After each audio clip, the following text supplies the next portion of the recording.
आदाब, आप देख रहे हैं सिटी न्यूज़ 24। सिटी न्यूज़ 24 से मैं रजा जाफरी। आइए देखते हैं आज की मुख्य खबरें।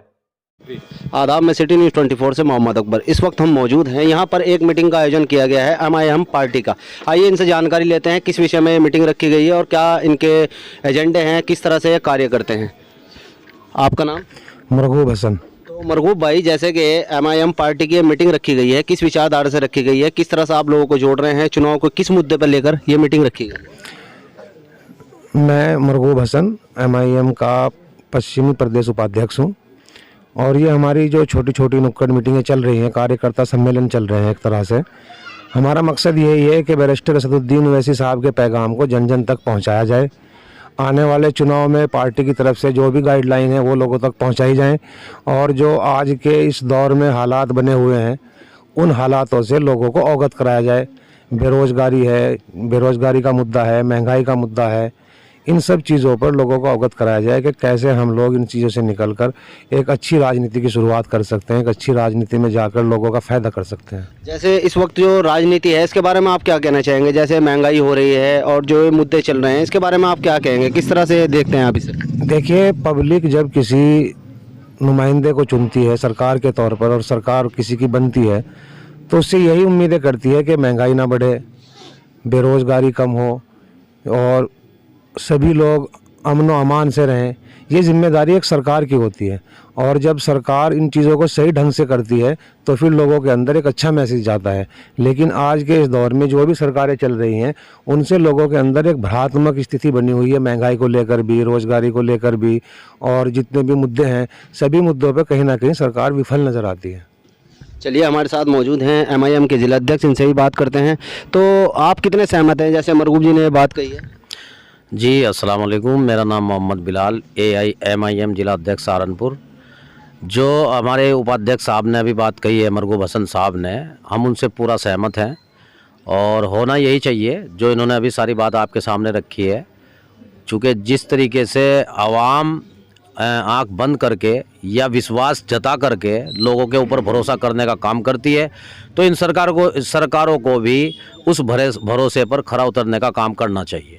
तो जैसे कि अभी ये सरकार चल रही है, इसमें महंगाई है, इसे तो खैर ढकी छुपी बात नहीं है, लेकिन जब लोग 300 का सिलेंडर 1200 में ले रहे हैं और पेट्रोल कीमतें आसमान छू रही है, मोटरसाइकिल, हर जगह की महंगाई बढ़ चुकी है, जब मोदी जी का सामान बिक रहा है, पब्लिक ले रही है, तो इसमें क्या एतराज़?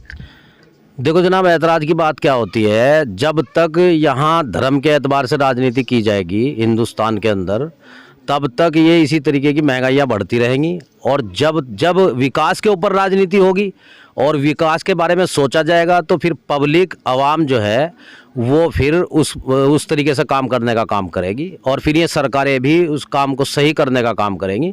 यहाँ पर असल में सबसे बड़ी बात यही हो रही है कि धर्म की राजनीति हो रही है और धर्म की राजनीति कभी सक्षम नहीं होगी। लेकिन उनका तो कहना है सबका साथ सबका विकास, हम सबको एक ही नज़र से देखते हैं और बड़ी संख्या में मुसलमानों की तादाद उनके साथ जुड़ भी रही है, इसे आप कैसे देखते हैं?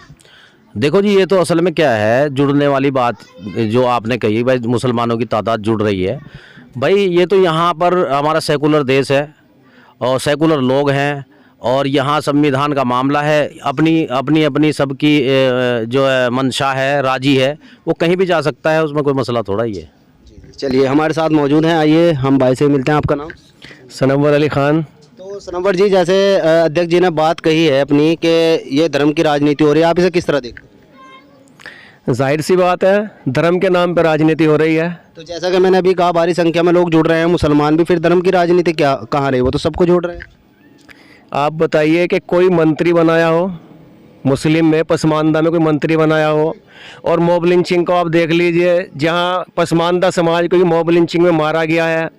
एक चीज़ ऐसी बता दी है कि मुसलमानों के लिए ये किया भाजपा ने। अखिल भारतीय पसमानदा मुस्लिम मंच के जो अध्यक्ष हैं एजाज़ खान हैं और जो जिला अध्यक्ष हैं वो इस्लाम राणा हैं, क्यों बनाया है, क्यों नहीं बनाया? नहीं बनाया नहीं, ये तो एक पद दे दिया और ये एक ज़बानी है, लेकिन जो असली फ़ायदा होना चाहिए मुस्लिम पसमानदा को वो बताएं कि भारतीय जनता पार्टी ने वो करके दिखाया हो। चलिए खैर, आप कैसे देखते हैं जैसे आने वाला चुनाव है, इसे आप किस तरह देखते हैं? हम इस तरह देखते हैं कि जनता के अंदर बहुत ज़्यादा ज़बरदस्त रोष है। ये सरकार रोज़गार देने में विफल रही, शिक्षा देने में विफल रही, स्वास्थ्य देने में विफल रही, लोगों को गुमराह करने का काम किया। कहते थे 15-15 लाख आएंगे, ये हम यहाँ जो ब्लैक मनी है उसको वाइट कर देंगे। यहाँ तक एक चीज़ नज़र आई कि जो भी इसका काम होता है वो सिर्फ मुस्लिम और मुस्लिम समाज को टारगेट करके होता है, कि मुस्लिम समाज को प्रताड़ित करना, मुस्लिम समाज के ऊपर मुकदमे लगवाना, मुस्लिम समाज को हर सूरत से परेशान करना। जैसा कि अभी आवास विकास योजना आई थी, इनका कहना है, मोदी सरकार के जो कार्यकर्ता हैं, जो नेता हैं, उनका सबका कहना है कि भेदभाव कुछ नहीं है, जितना लाभ गैर मुस्लिमों को मिल रहा है इतने मुसलमानों को मिल रहा है। कहाँ भेदभाव? नहीं, भेदभाव तो हर जगह है, भेदभाव हर जगह है और सभी मुस्लिम इसको जानता है कि कौन हमारे हक में कौन नहीं है। आज असदुद्दीन ओवैसी साहब हर मजलूम की दबे कुचले की आवाज़ सड़क से लेकर संसद तक उठा रहे हैं। नहीं, इसमें तो खैर कोई शक नहीं जी, तो हमें लगता है कि आने वाले टाइम में जनता करारा जवाब देगी और भारतीय जनता पार्टी को अपनी मुँह की खानी पड़ेगी।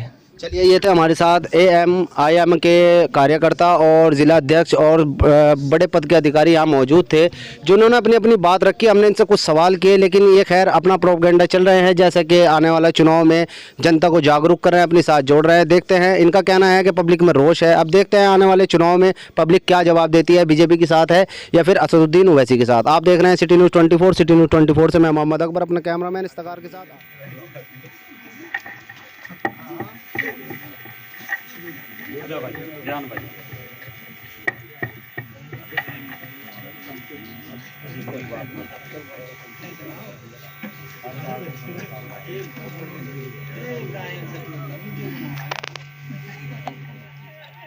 साथियों, अगर आप अपने बच्चे को शिक्षित करना चाहते हो, डीएम कलेक्टर एसएसपी बनाना चाहते हो, तो साथियों राजनीति में हिस्सेदारी लेना पड़ेगा। अपने खुद के बल पर अपनी सियासत को मजबूत करना पड़ेगा। बाद में जो होगा देखा जाएगा। शुक्रिया। मुझे मालूम हुआ कि बैरिस्टर साहब अपनी कौम के लिए दर्द लिए बैठे हैं और हर जगह कौम की बात करते हैं। तो मैं जभी से, यानी अब से लगभग 5 साल पहले से मैं बैरिस्टर असदुद्दीन ओवैसी साहब का दीवाना हो गया था। तो मैं जितने भी हमारे यहाँ साथी बैठे हैं, बुजुर्ग बैठे हैं, मैं सभी से यही गुजारिश करना चाहता हूँ, तादाद कम है, कुछ हमारे महल्ले के, कुछ हमारे मेहमान काम की वजह से, मजबूरी की वजह से आए, 10 मिनट दिया, 5 मिनट दिया। बाहर साहब, बाहर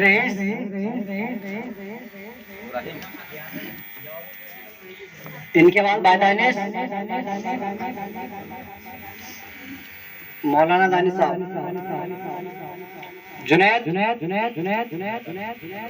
मौलाना जुनैद आलम, नसीम भाई, नसीम भाई, चांद भाई, भाई मोबिन,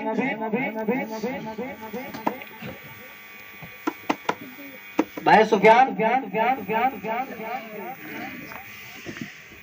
कारी जावेद साहब, यासीन साहब, भाई यासीन साहब, कारी जावेद, सलमान,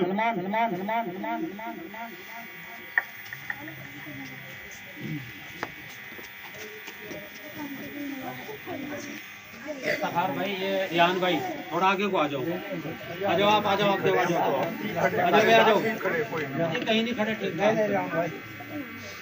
आ जाओ थोड़े से।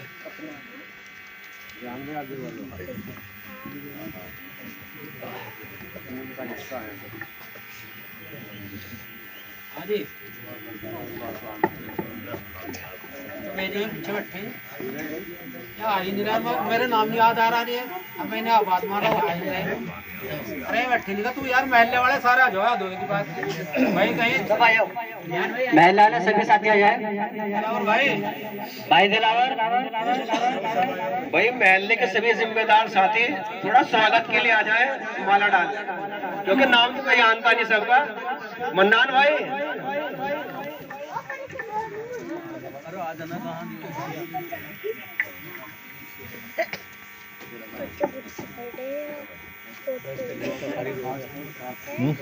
अच्छा अच्छा वो ठीक हो। हाँ लाश सब बढ़िया।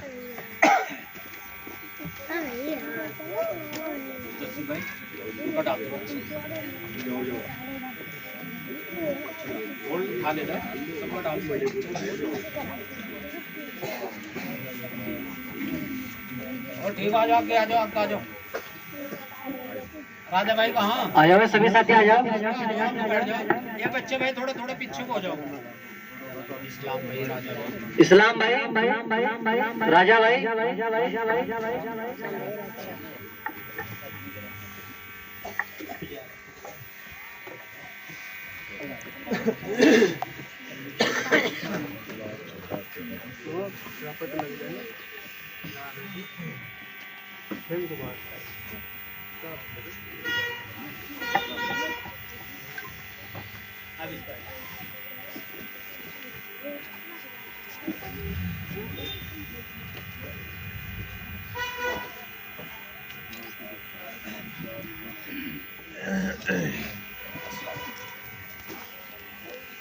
थोड़ा थोड़ा सा माला डाले, खड़े रहिए सीधा थोड़ा सा। इन साइड मंगा दो जरा।